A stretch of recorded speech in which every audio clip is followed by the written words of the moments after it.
तो दिल्ली एमसीडी को आज भी अपना मेयर नहीं मिल सका। सुबह से ही भारी हंगामे के बीच तीसरी बार मेयर का चुनाव टल गया। दरअसल आम आदमी पार्टी और बीजेपी के बीच विवाद की जड़ है मनोनीत पार्षद। आपका ये कहना है कि संविधान में मनोनीत पार्षदों को वोटिंग का अधिकार नहीं है। फिलहाल अगली तारीख तक के लिए सदन को स्थगित कर दिया गया। दिल्ली नगर निगम में आज भी मेयर का चुनाव नहीं हो सका। मेयर, डिप्टी मेयर और स्टैंडिंग कमेटी के सदस्यों का चुनाव भारी हंगामे के बीच तीसरी बार टल गया। दरअसल आज सुबह से ही सदन में आम आदमी पार्टी और बीजेपी सदस्यों के बीच हंगामा हो रहा था। दोनों ही पार्टी के सदस्य आपस में भिड़ते नजर आए। एमसीडी की बैठक शुरू होने पर प्रोटेम स्पीकर ने ऐलान किया कि MCD mayor, deputy mayor, standing committee सदस्यों के चुनाव में मनोनीत पार्षद भी वोट करेंगे। इस पर आम आदमी पार्टी ने आपत्ति जाहिर की। वहीं बीजेपी की तरफ से नारे लगाए जाने लगे। विरोध बढ़ता देख सदन को स्थगित कर दिया गया। आपकी मांग है कि मनोनीत पार्षदों को मेयर चुनाव से बाहर रखा जाए। उसके मुताबिक संविधान में मनोनीत पार्षदों को वोटिंग का अधिकार नहीं है। विरोध जब जारी रहा तो अगली तारीख तक के लिए स्थगन स्थगित कर दिया गया। सबसे पहले 6 जनवरी को चुनाव होना था, लेकिन उस दिन मनोनीत पार्षदों की शपथ को लेकर सदन में हंगामा हुआ।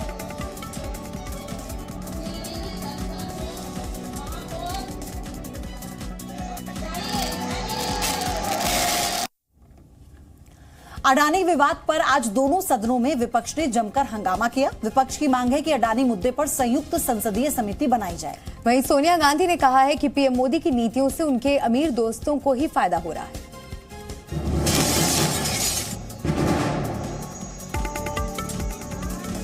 अडानी मामले को लेकर सियासत तेज हो गई है। विपक्षी पार्टियां एकजुट होकर हल्ला बोलने के मूड में हैं। इस मामले पर आज संसद परिसर में विपक्षी पार्टियों ने बैठक की, जिसमें आगे की रणनीति को लेकर चर्चा की गई। इस बैठक में कई बड़े दल के नेता मौजूद रहे। रणनीति बैठक के बाद विपक्षी सांसदों ने संसद की गांधी प्रतिमा के सामने धरना दिया। वहीं कांग्रेस नेता सोनिया गांधी ने बयान जारी कर मोदी सरकार पर निशाना साधा है। उन्होंने कहा कि पीएम मोदी की नीतियों से उनके अमीर दोस्तों को फायदा मिला है। गरीबों की कीमत पर पीएम ने अमीर दोस्तों को लाभ पहुंचाया है। अडानी मामले को लेकर सदन से लेकर सड़क तक संग्राम जारी है। विपक्षी नेताओं के हंगामे के चलते सदन में भी हंगामा हुआ, जिसके बाद सदन की कार्यवाही को स्थगित करना पड़ा।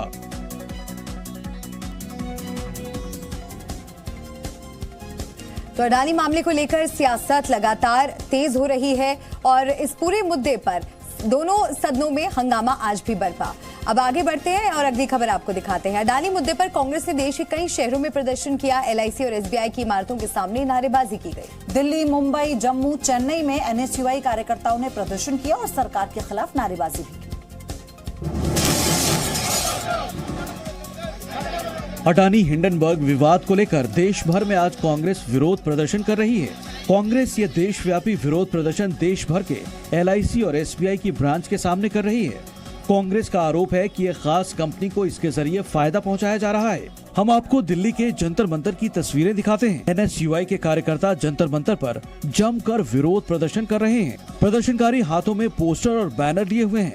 उनका कहना है कि केंद्र सरकार अडानी हिंडनबर्ग विवाद को लेकर कोई कार्रवाई नहीं कर रही है। अब हम आपको जम्मू की तस्वीरें दिखाते हैं। जम्मू में कांग्रेस कार्यकर्ता सड़कों पर उतर आए हैं। बड़ी संख्या में कार्यकर्ता नारे लगा रहे थे। इस दौरान पुलिस बल भी मौजूद था, लेकिन प्रदर्शनकारियों के विरोध के आगे उनकी एक नहीं चली। कांग्रेस कार्यकर्ताओं ने पुलिस बैरिकेड भी तोड़ दिया। कांग्रेस का विरोध प्रदर्शन पूरे देश में अभी जारी है। पार्टी का कहना है कि यह अमृतकाल में सबसे बड़ा महा घोटाला है। वहीं केंद्र सरकार से मंजूरी मिलने के बाद आखिरकार सुप्रीम कोर्ट को 5 नए जज मिल गए हैं, जिसके बाद कॉलेजियम में जजों की संख्या 32 हो गई है। सुप्रीम कोर्ट सभागार में चीफ जस्टिस डीवाई चंद्रचूड़ ने जजों को उनके पद और गोपनीयता की शपथ दिलाई। इसके बाद नए जजों ने अपना पदभार ग्रहण किया। सुप्रीम कोर्ट को आज 5 नए जज मिल गए हैं। Chief justice of India DY Chandrachud ने न्यायमूर्ति पंकज मित्तल, संजय करोल, संजय कुमार, एहसानुद्दीन अमानतुल्ला और मनोज मिश्रा को न्यायाधीश के रूप में पद की शपथ दिलाई।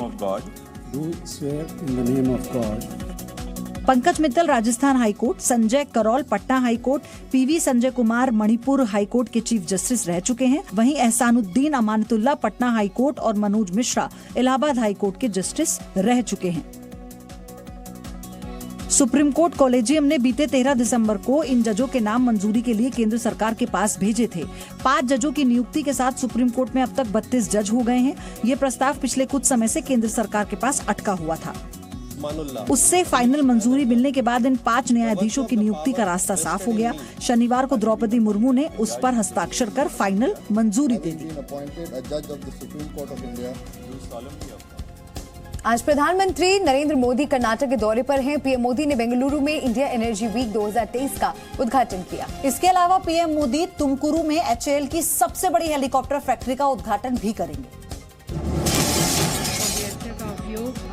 प्रधानमंत्री नरेंद्र मोदी ने आज बेंगलुरु में भारत ऊर्जा सप्ताह 2023 कार्यक्रम में भाग लिया। इस कार्यक्रम में केंद्रीय पेट्रोलियम और प्राकृतिक गैस मंत्री हरदीप सिंह पुरी, राज्यपाल थावरचंद गहलोत और सीएम बसवराज बोमई भी मौजूद रहे। कार्यक्रम के दौरान पीएम मोदी ने इंडियन ऑयल द्वारा विकसित सोलर कुकिंग सिस्टम के ट्विन कुकटॉप मॉडल का अनावरण किया।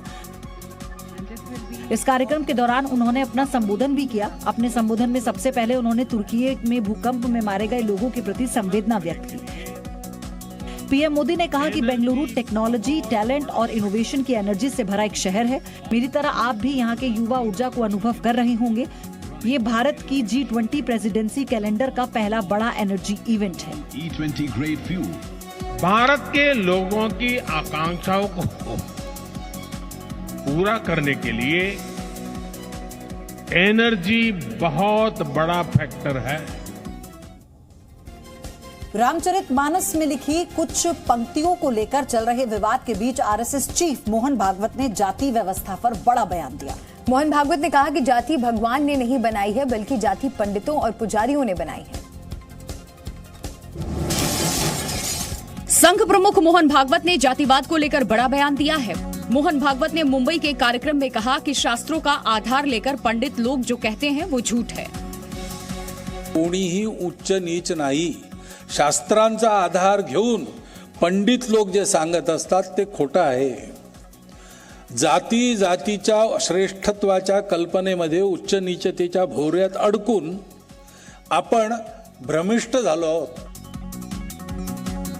वहीं समाजवादी पार्टी के नेता स्वामी प्रसाद मौर्य ने ट्वीट कर मोहन भागवत को जवाब दिया है। स्वामी प्रसाद मौर्य ने ट्वीट कर लिखा है कि जातीय व्यवस्था पंडितों ने बनाई है। ये कहकर आरएसएस प्रमुख श्री मोहन भागवत ने धर्म की आड़ में महिलाओं, आदिवासियों, दलितों व पिछड़ों को गाली देने वाले तथा कथित धर्म के ठेकेदारों व ढोंगियों की कलई खोल दी है। कम से कम अब तो रामचरितमानस से आपत्तिजनक टिप्पणी हटाने के लिए आगे आए।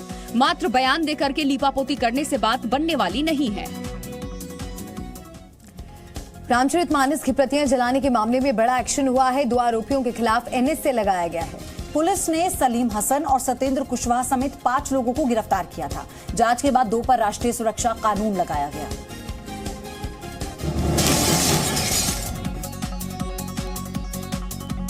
यूपी में रामचरितमानस की प्रतियां जलाने को लेकर विवाद बढ़ता जा रहा है। पहले स्वामी प्रसाद मौर्य के विवादित बयान ने इस मामले को तूल दिया। उसके बाद विरोध के नाम पर प्रतियां जलाने ने भी समाज के बड़े तबके की भावनाओं को आहत किया।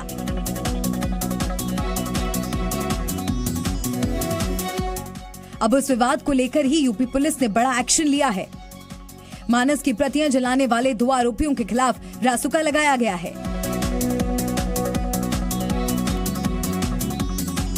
श्री रामचरितमानस की प्रतियां जलाने वालों के खिलाफ तहरीर दी थी और जिसके बाद पुलिस ने सलीम हसन और सत्येंद्र कुशवाहा समेत कुल 5 लोगों को गिरफ्तार किया था।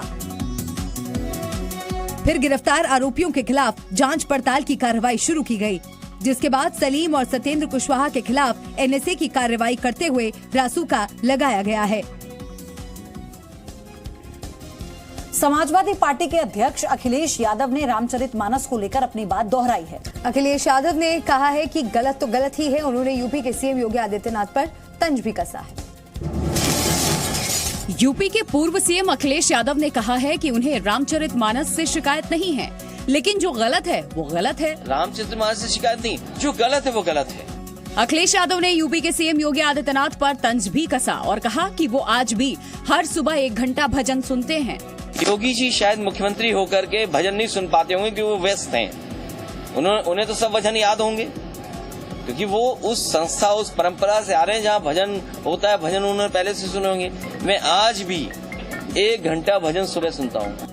पिछली बार भी उन्होंने सवाल पर अपना स्टैंड तय करने की बजाय सीएम योगी को चुनौती दे दी थी कि स्वामी प्रसाद मौर्य को रामचरितमानस की जिस चौपाई से आपत्ति है वो चौपाई सीएम योगी आदित्यनाथ सदन में बोलकर दिखाएं। स्वामी प्रसाद मौर्य ने रामचरितमानस की एक चौपाई पर सवाल उठाया है और कहा है कि इस अंश को हटाया जाना चाहिए। इससे पहले बिहार के शिक्षा मंत्री चंद्रशेखर ने भी इसी चौपाई पर आपत्ति जताते हुए रामचरितमानस को समाज को बांटने वाला बताया था। गृह मंत्री अमित शाह आज त्रिपुरा दौरे पर 2 चुनावी रैलियों को संबोधित करेंगे। अमित शाह खोवाई और दक्षिण त्रिपुरा जिले के संतीर बाजार में जनसभा को संबोधित करेंगे। चुनावी जनसभा के अलावा गृह मंत्री शाह का अगरतला में रोड शो का कार्यक्रम भी है।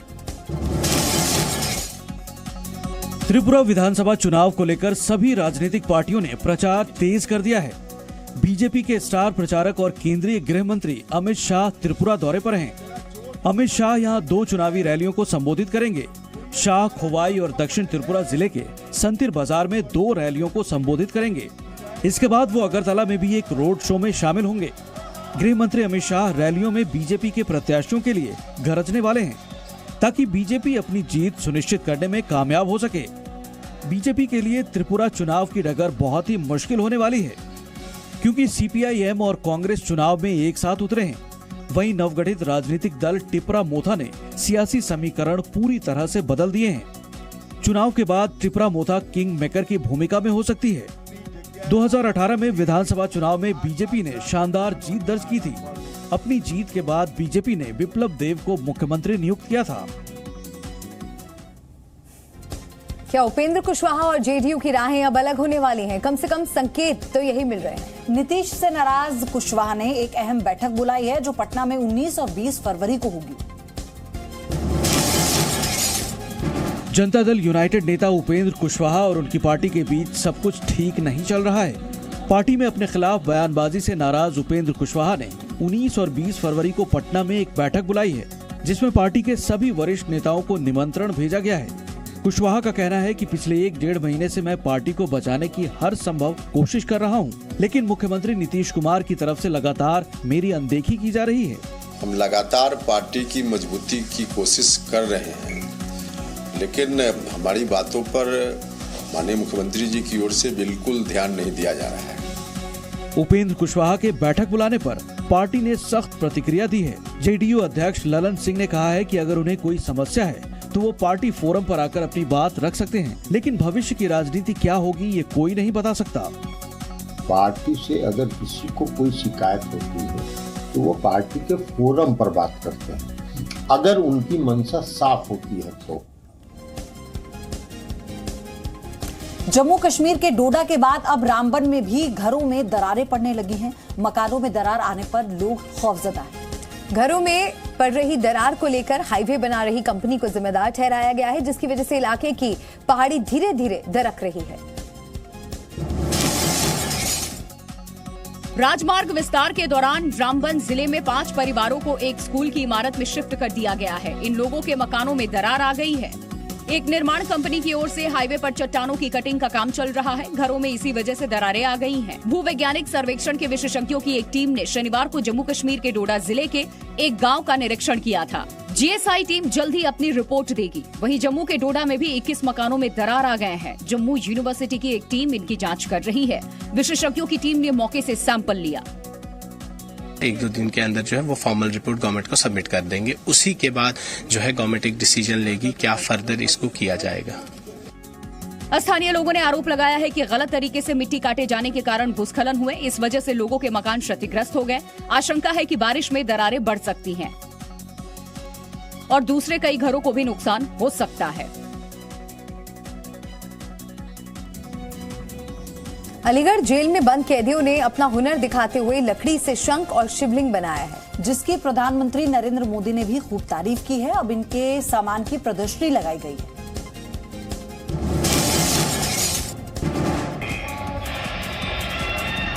अलीगढ़ जिला कारागार के बंदियों ने चारदीवारी में रहकर अपने हाथों का अनोखा हुनर दिखाया है। लोग इन कैदियों के हुनर की जमकर तारीफ कर रहे हैं। कैदियों ने लकड़ी से शंख, शिवलिंग और शानदार गदा बनाया है। खास बात यह है कि देश के प्रधानमंत्री नरेंद्र मोदी ने भी इसकी तारीफ की है। प्रधानमंत्री की तारीफ के बाद जेल प्रशासन ने अलीगढ़ औद्योगिक और कृषि प्रदर्शनी में जेल में बंद कैदियों द्वारा बनाए गए तमाम उपकरणों की प्रदर्शनी लगाई है। इस प्रदर्शनी में लोग जेल के बंदियों द्वारा बनाए गए उपकरणों की जमकर खरीदारी कर रहे हैं। तो हमने ये देखा है यहाँ पे कुछ अट्रैक्टिव था, तो मैं इधर की साइड आई थी देखना, तो मैंने देखा जो भी जेल में ये लोग रहते हैं और जेल में जो लोग रहते हैं उन्होंने ये सब क्रिएटिविटी करी है, तो मुझे देख के बहुत अच्छा लगा। जेल सुपरिंटेंडेंट ब्रिजेंद्र कुमार यादव कैदियों के अच्छे कार्य करने के लिए मदद करने में भी पीछे नहीं हटते हैं। बंदियों में एक सकारात्मक छवि जनता के बीच में बने और उनके बीच में एक मनोबल उनका बढ़े। अयोध्या में श्री राम मंदिर का निर्माण तेजी से हो रहा है। भगवान रामलला का भव्य मंदिर दिसंबर 2023 से पहले बनकर तैयार हो जाना है। लगभग 70% काम पूरा हो चुका है। वहीं गर्भगृह में चौखट लगाए जाने से पहले विशेष पूजा अर्चना भी की गई। अयोध्या में की गई विशेष पूजा की इस तस्वीर को श्री राम जन्मभूमि ट्रस्ट ने जारी किया। राम मंदिर के गर्भगृह में मकराना मार्बल की बनी चौखट लगाई जाएगी। गर्भगृह में चौखट लगाए जाने के पहले विशेष पूजा की गई। इसके साथ ही अब भगवान रामलला के मंदिर के चौखट का निर्माण शुरू होगा। ये 2 दिन पहले ही कारीगरों ने कहा कि हमारा काम पूरा हो जाएगा, देहरी तब रखेंगे जब उसका पूजन होगा। अयोध्या में मंदिर निर्माण के लिए लगभग 70% कार्य पूरा हो चुका है और भगवान रामलला का गर्भगृह का निर्माण कार्य चल रहा है। भूतल के लिए पिलर डाले जाने के बाद छत को डाला जाना है। भगवान रामलला का भव्य मंदिर दिसंबर 2023 से पहले बनकर तैयार हो जाना है। भगवान राम की मूर्ति बनाने के लिए नेपाल से शालिग्राम शिला भी पहुंच गई, जिन्हें तराशकर रामलला की मूर्ति बनाई जानी है। नेपाल से रामनगरी लाई गई शालिग्राम शिलाओं का परीक्षण प्रारंभ हो गया। शिलाओं के नमूने की जांच IIT जैसे प्रतिष्ठित संस्थान में की जानी है। परीक्षण में शिला की आयु और कठोरता परखी जाएगी। जम्मू कश्मीर में बर्फबारी से लोगों का बुरा हाल है। कई इलाकों में भारी बर्फबारी की वजह से घर से निकलना मुश्किल हो गया है। वहीं बर्फबारी का देश के साथ साथ विदेश से भी टूरिस्ट इस बर्फबारी का लुत्फ उठाने आ रहे हैं। आप भी देखिए।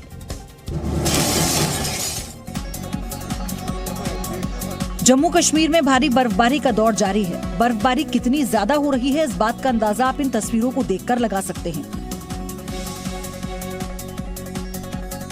ये तस्वीरें साउथ कश्मीर की पहलगाम की हैं, जहां 3 फुट से ज्यादा मोटी बर्फ की परत जम गई है।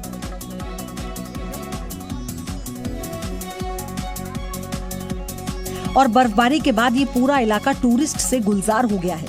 देश के साथ साथ विदेश से भी टूरिस्ट इस बर्फबारी का लुत्फ उठाने आ रहे हैं। कश्मीर में इस साल ज्यादा बर्फबारी से स्थानीय लोगों में भी खुशी की लहर है। स्थानीय लोगों का कहना है कि पर्यटकों के आने से हर वर्ग के लोगों को रोजगार मिल रहा है।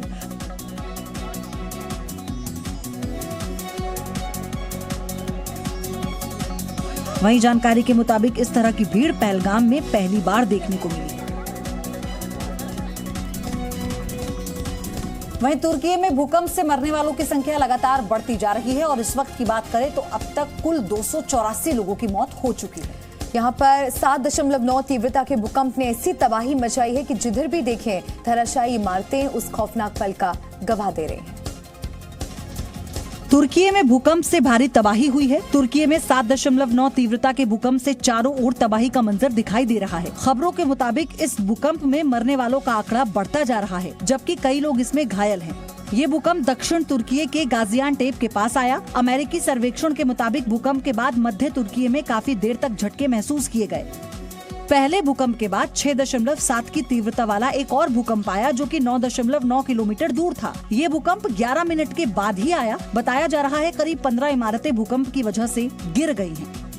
फिलिस्तीन और इजराइल के बीच स्थित गाजा पट्टी से भी खबर है कि 45 सेकंड तक भूकंप के झटके महसूस किए गए। वहीं कुछ ही मिनटों के बाद दूसरा भूकंप आया। इस भूकंप की वजह से सीरिया में भी कई इमारतें गिरी हैं। पीएम मोदी ने घटना पर दुख जताया है और कहा कि तुर्की में जो हुआ वो बेहद दुखद है। 140 करोड़ लोगों की संवेदनाएं सभी भूकंप पीड़ितों के साथ है। भूकंप तो तुर्की में आया, लेकिन इसका असर कई देशों में देखने को मिल रहा है। लेबनान, सीरिया और साइप्रस में भी भूकंप ने तबाही मचाई है। वहीं इटली में सुनामी का अलर्ट जारी कर दिया गया है। तुर्की में भूकंप का असर कई देशों में पड़ा है और साइप्रस में भी भूकंप के झटके महसूस किए गए। इन देशों में भी तबाही हुई है। तुर्की में एक के बाद एक भूकंप के भीषण झटके महसूस किए गए, जिससे भारी तबाही फैली। इस भूकंप का असर सीरिया तक पड़ा है और सीरिया के कई इलाकों में मकान गिर गए। खबरों के मुताबिक तुर्की में भूकंप के बाद सीरिया में जिस कदर तबाही हुई उसकी कल्पना करना मुश्किल है। दोनों देशों में 100 से ज्यादा मौतें होने की खबर है। 800 से ज्यादा लोग घायल हुए। भूकंप सीरिया और लेबनान सहित पूरे इलाके में कई देशों में महसूस किया गया। भूकंप की तीव्रता 7.9 थी, जिससे दर्जनों इमारत गिर गईं और सैकड़ों लोगों को सड़कों पर देखा जा रहा है। सोशल मीडिया पर शेयर किए गए कई वीडियोस में तुर्की के शहरों में ढह गई इमारतों के मलबे को दिखाया गया, जहां फंसे लोगों को बचाने की कोशिश की जा रही है। तुर्की में आए भूकंप का असर सीरिया के बाद इटली पर भी दिखा। इटली में सुनामी का अलर्ट जारी किया गया है।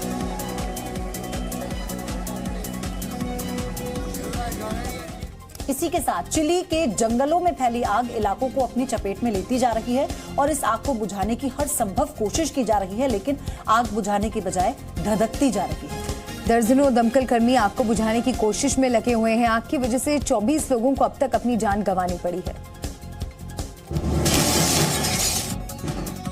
चिली के जंगलों में लगी आग से मौत का आंकड़ा बढ़ता जा रहा है। आग की चपेट में आकर 1000 से ज्यादा लोग झुलस गए हैं। प्रशासन और रेस्क्यू टीमें वहां फंसे लोगों को निकालने में जुटी है।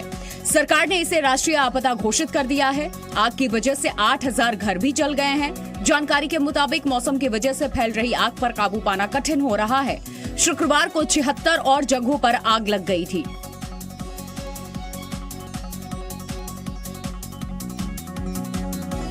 अधिकारियों के अनुसार शनिवार को आग लगने की 16 और घटनाएं हुई, क्योंकि यहां का तापमान 40 डिग्री सेल्सियस से अधिक हो गया है। इस इलाके में निर्यात के लिए अंगूर, सेब और जामुन उगाए जाते हैं। साथ ही यहां जंगलों से भरी जमीन काफी बड़े पैमाने पर है।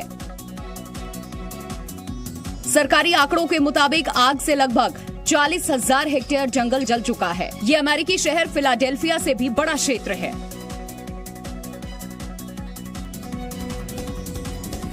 यूक्रेन की मुश्किल परिस्थितियों में कनाडा ने बड़ी मदद की है। कनाडा की ओर से पहला लेपर्ड टैंक यूक्रेन को सौंप दिया गया है। इतना ही नहीं, कनाडा इस टैंक के इस्तेमाल के लिए यूक्रेनी सैनिकों को ट्रेनिंग भी देगा, जिससे यूक्रेनी सैनिक रूस का कड़ा मुकाबला कर पाए।